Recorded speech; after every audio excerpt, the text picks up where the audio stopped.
All right, what up, people? It's your boy Chid from Gooner Eagle Eye, coming to you again with another Eagle Eye. Really banging out these Eagle Eyes. I'm kind of proud of myself. It's your transfer rumour show where yours truly talks about all the transfer rumours and gives his response and comment to it. Now, because I covered a lot of these in the evening, I'll probably record the first part of this and do not necessarily a costume change, but a venue change. So I'm currently recording this at work, as you guys can guess. But let's talk about some stories that I haven't yet touched upon that's came out this week and a little today, to be fair. So Kolasinac. I did see this story. So Kolasinac supposedly is one of the potential targets that Barcelona are aiming to replace Alba. Not Alaba. Their left back with. My name escapes me. It's pretty interesting that Kolasinac is the choice, but I suppose he is 25 years old. It's easy to forget because of how poorly he finished the season. Now, actually, Kolasinac had 9 assists this season, which for a left back is pretty fucking good. It shows that he's attacking, and I'm not necessarily sure he'd suit Barcelona's style of things. I think particularly what we found out towards the end of the season is the guy panics whenever he gets into good positions. I think you've got to be able to learn how to pass. I'm not sure he's the greatest passer. He's damn sure not the greatest crosser. I do think it's pretty interesting that some of the more famous YouTubers on here always comment quickly on Iwobi's poor distribution from that left-hand side, but then praise Kolasinac for being able to go forward. And even though surely Iwobi's a better passer than Kolasinac, but he is 25 years old, and obviously we got him for free at the time. They're talking of a fee of about £20 million, which, let's be real here, that's all profit because we got it for free. I was right, Jordi Alba, that they're looking to replace him with. So yeah, for me, pretty interesting. Do I see it happening? No. I actually think Emery quite likes Kolasinac. And I must admit, even though I don't rate him, I'd feel uncomfortable letting both of them go. I think it's either Monreal or it's Kolasinac for me. I don't think we'll be able to replace both of them, particularly because we don't have a lot of cash as it is. And logic would say, again, I must stress, I love Monreal, but logic would stress, logic would dictate, I should say, that you sell Monreal. He's the older man, who's the one that, he's got a year left because I think we had that kind of year option in his contract. So he's got a year left. Maybe we'll get something for him and put it towards maybe getting a Kieran Tierney. Someone like that. I know a lot of people are high on him. I'm all for that. But I think we're going to need to replace them one at a time. I know people don't want to hear that, but let's be real here. We don't have cash like that. And even if we did make the Champions League, I still don't think we would have done that. All right, so let's talk about Nicolas Pepe. So Nicolas Pepe, the 24-year-old, my dream signing, I am unashamed to admit. It looks like Liverpool are all on his Ross. There are reports in France, particularly in L'Equipe, who I mentioned yesterday, that they're interested in Nicolas Pepe, and the 24-year-old has been a target for Unai Emery. I think it's probably Emery's dream signing, really. I think it's one of those signings that Emery may have flirted with, almost the way we flirted with Lamar a couple of seasons ago, or a couple of summers ago. Whatever happened to Lamar, by the way? But yeah, it looks like Liverpool are readying a £71 million bid. I know that's a lot, but in today's money, actually, it ain't that much. Like, it ain't a crazy amount of money. Arsenal and our situation, man, it's terrible. I will talk about this particular target. I was quite gutted that I completely forgot it in my Eagle Eye episode yesterday. And that is Moussa Dembele, This is a kid I've always quite liked because I knew he used to bang in goals for fun with Scotland. But let's be fucking real here. It is Scotland. Do you know what I mean? No disrespect. I got some Scottish friends. There's one in particular who might be watching this thinking, what you trying to say? But it's the Scottish League, you know. Let's be real. I can bang in a hat trick. You know what I'm saying? So, but yeah, we're talking about someone who scored 20 goals last season, got into the French squad ahead of Lacazette, but honestly, I don't know what is wrong with Deschamps. Deschamps will put me in ahead of Lacazette. I don't know what his beef with Lacazette is. I haven't got a clue. But he's 22 years old. Was scouted by Emery very, very recently. In fact, I first heard this story pop up in April that he was starting to look at him. So he is someone that Emery does like a lot. So yeah, we'll see what happens. I will say this. Now, take this as a pinch of salt because of the source. But courtoffside.com, which if you know, is the worst possible source you can get. They're often wrong about everything. They also say that United are quite confident, actually, that they'll be able to secure Dembele. I actually think this is a story that may have some legitimacy. We know that United are not happy with their striker situation. I think they're trying to offload Lukaku. He would seemingly be a good replacement for me. There was also a lot of links with Rashford and Barcelona. I was reading that story this morning.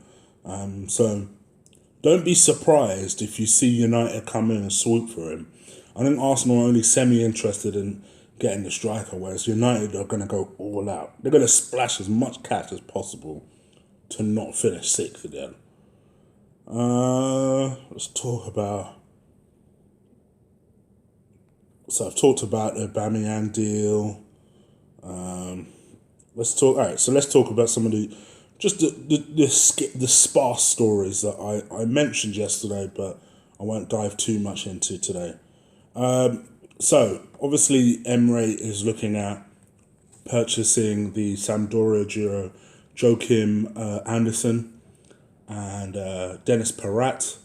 Sampdoria have straight up turned around and said, right, yeah, you can have him, but we want 50 million euros. Doesn't seem like a crazy amount given you're getting two fairly young, supposedly talented players. It's pretty interesting, actually, because Arsene Wenger's quotes were found from the last couple of years where he was talking about Dennis Parat. As I mentioned yesterday, Dennis Parat was actually previously on trial at Arsenal as a 16-year-old. And it was interesting seeing Arsene Wenger talk about the kid who was very young, physically weak is the way he put it. And yeah, it was intriguing. He admits though that now he looks like a much better player, looks stronger, has great vision, good touch. I'm still not overly sold on Parat, I must admit. I've seen him play a couple of times. He's a bit of an player. But let's see what happens. I'm prepared to keep an open mind. All right. And last but not least, let's talk about the number 2 goalkeeper situation. And that is obviously with Petr Cech leaving. Emery had a decision to make. I made this prediction weeks ago in my Shig Knows Best video series where I was talking about goalkeeper options. And it looks as though Emery is going to go with Martinez as the number 2 goalkeeper for next season. I'm all right with it. I'm a bit worried because every time he's been on loan, we haven't necessarily had any sort of comments that indicate he had a good loan. The only time that's happened is most recently with Reading. He kept 5 clean sheets and he secured their safety in the Championship. So he's obviously had a good season. It makes sense to continue that confidence. The thing I do like about Martinez is a big motherfucker. He's like 6'3", 6'4", which I love in a goalkeeper. Whenever I've seen him play, he looks agile. He looks like he's got good presence. Looks like a decent shot stopper. So I'm looking forward to seeing more from him. I'm a bit concerned he's not good enough, but he's also 26, which for a goalkeeper is a baby.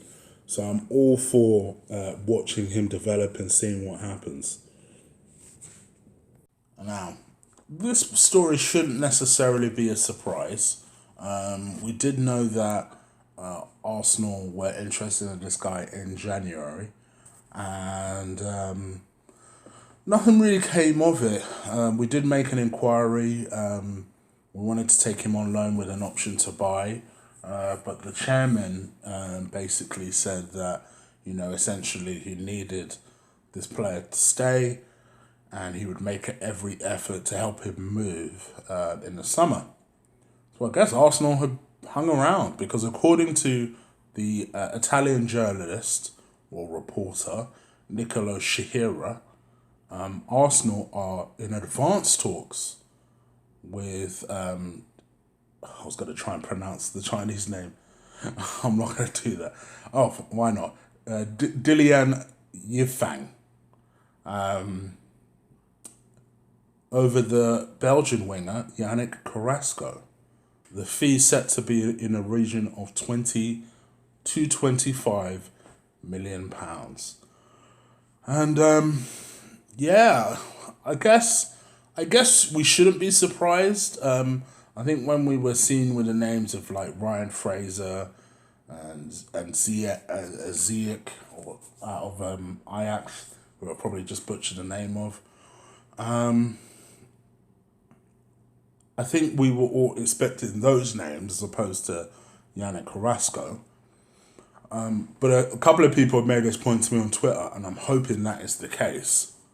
Great, but we need at least two of these wingers.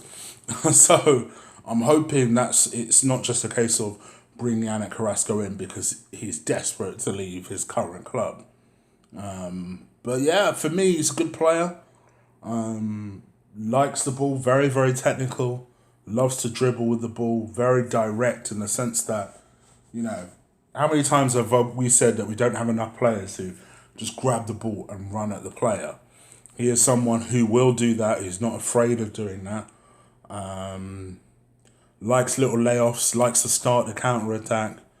Probably his biggest weakness, actually, is that he doesn't really track back a lot. I'm sure Emre won't like that quality about him either. I'm sure he's going to demand a lot more from him. But yeah, hey, he's good. He's a good player. Don't get it twisted. He's a good player. And if this had been 2.5 years ago, 3 years ago, I'd have been real excited, because I remember Atletico Madrid had high hopes for him. He was being quoted at dumb money once upon a time. Once upon a time, it used to be like 70 million he was being quoted to sign Yannick Carrasco. But if this is the player that we're going for, let's do it. For me, I think let's start to tick these over the line now. Let's really start to make a push. We know that we're going to have to balance the books somewhere. I think most people can guess where we're going to have to balance the books. But I think this is a guy that we can easily buy, and he adds something immediately different to our team. And I think the fact that he is so desperate to return back to Europe and do well actually might be a good benefit for us. He'll be someone who's desperate to succeed at Arsenal. He's still 25 years old, still got a lot to prove as well. And for 20 to 25 million, I'd say take a punt. Let's see what he's got. Anyway, that's my little 2 cents on the story of Yannick Carrasco. And just to quickly talk about this story, Arsenal have announced that they have released several players due to end of contracts or the fact that they've retired. So those several players are, so just quickly look, Danny Welbeck, Steven Lichtsteiner, Petr Cech, Aaron Ramsey, and then three youngsters, Cohen Bramall. Yep, believe it or not, he was still at the club. Charlie Gilmore, the 20-year-old, and the also 20-year-old, Julio. I'm not going to say his second name because I'm going to butcher the crap out of that. It was actually 7 players in the end. So yeah, sad for a lot of them. The Ramsey situation, I think, is well documented already, that we shouldn't have been in the position of releasing him, even though I have gone on record several times to let people know I was not his biggest fan. But the fact that we were in a situation where we've let a £40 million player go for free, I'm not happy with. Petr Cech was what it was. We were the retirement home for him. Lichtsteiner, I've done told everybody this time last year that I didn't get that. Did not get that. Who else? I'm trying to think now.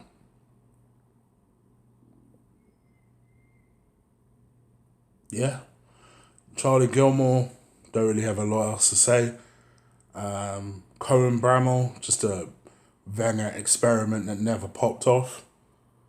And yeah, that's pretty much it. It is what it is. I think there's going to be a lot more to come. I don't see someone like, for example, Carl Jacobson escaping the axe this time. I expect a lot of player sales to come out. We need to lighten our wage load. And I think that was the start of it. That was the easy bit. The next bit will be the interesting bit. So stay tuned, and the chopping block is kind of coming to effect. Don't you? Ezekiel Palacios. This is someone who was the subject of a bid a couple of years ago with Real Madrid and Arsenal. He obviously was almost going to sign for Real Madrid. In fact, Real Madrid was so keen to get him, he had a £16 million release clause, and Madrid bid 20 million just to get the damn thing over and done with. Well, that release clause has gone up since then to £18 million. And it said that Arsenal aren't to be interested. Very talented box-to-box player. I remember Madrid being interested in this River Plate player. And I remember I do like South American talents, man. I ain't going to lie. I don't know where that necessarily comes from. But like I said earlier this week, I do like a South American player. And I think he represents potentially a really good buy. And he's also very, very much proud of the fact that clubs like Real Madrid and Arsenal, would you believe, he's actually proud that he's been linked with us. I always like it when a player is proud to be part of Arsenal, because, we are a big fucking club. Sometimes we don't act like it necessarily, but we are a big club. And I like the fact that, like he said, I'm proud like clubs like Real Madrid and Arsenal are interested in me. So his release clause is 18 million. We do need a box to box. Maybe it might be someone that we look at, particularly if the Parat deal doesn't work out. I can't see us getting both Parat and him. Having said that, like I said yesterday, I actually am starting to think that maybe Parat is more of someone to replace Granit Xhaka with, as opposed to Ramsey with. The only thing I would say is Parat is not particularly physically strong. The one that I would say for Granit Xhaka at least is that he's a physical specimen. So, yeah, interesting developments. Let's see what happens. I finished on a positive note last time. Let's finish on a bit of a downturn this time. Let's talk about Christian Pavon. Remember him? Was it River Plate? I'm tempted to say River Plate. But he played for Argentina, Boca Juniors, that's it. He played for Boca Juniors. Suddenly he was available at a cut price deal. I remember all those times when he was available and the price steadily started getting lower and lower and no one came in for him. Well, unbelievably, he's about to join LA Galaxy, of all people.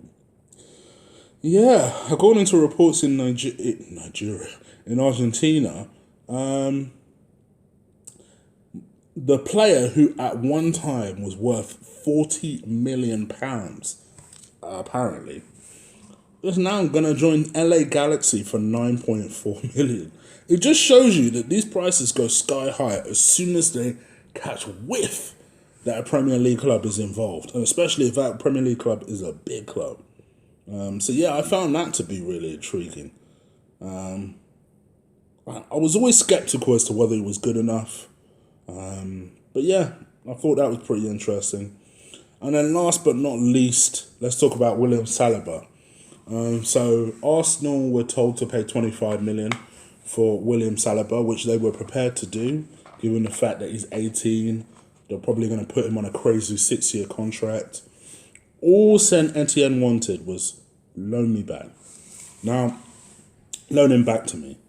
Now, I get it, to be honest. If you're Saint Etienne, you haven't had an opportunity to find a replacement yet. You want the kid back. And I get it from the Arsenal perspective. If I'm spending this much money on a defender, we need him playing. Not being funny or nothing, the defence was a big problem area for us.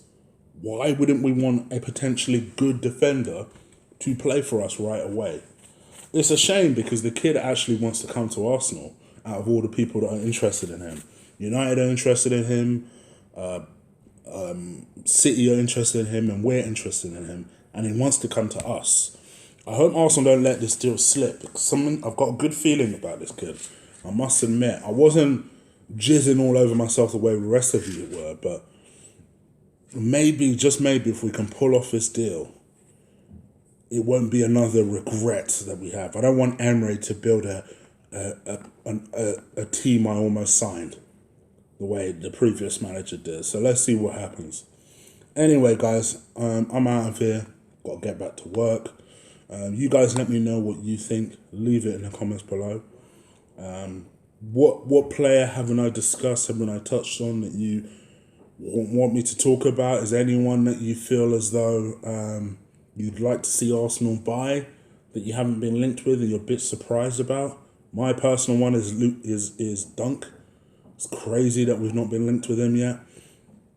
I think we need defenders, and he's a good Premier League defender. You guys let me know what you think. Leave it in the comments below. If you like this video, crush, destroy, please hit that like button. I appreciate when you guys do that. And you really have been amazing with the likes recently. Let's see if we can keep it up. All right, I'm out of here. Take care.